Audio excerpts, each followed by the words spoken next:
Karibu mtazamaji wetu, kama ni mara yako ya kwanza usisahau kubonyeza alama ya subscribe press bell ili uwe wa kwanza kupata taarifa za michezo. Tunakuangazia taarifa kunako klabu ya Kaizer Chiefs ambayo imetuma ofa rasmi kwa wekundu wa Msimbazi Simba ili kuona uwezekaniko wa kumsajili mchezaji Jean Charles Ahoua, na hivyo kocha Nasri Nabi ambaye ni kocha mkuu wa Kaizer Chiefs ameonyesha dhahiri kuvutiwa na mchezaji huyo ili aweze kumtumia katika msimu wa 2025-2026. Sasa Kaizer Chiefs wametuma ofa rasmi kwa Simba Sport Club. Sasa kinachosubiriwa ni Simba kuamua ofa hiyo, kuikubali au kuikataa.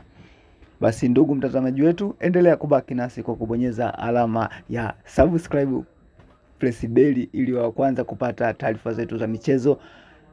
Hivyo utaweza kujua kama mchezaji huyo ataendelea kusalia katika klabu ya Simba au atatimkia kule kunako klabu ya Kaizer Chiefs. Endelea kubaki nasi kwa kubonyeza alama ya subscribe.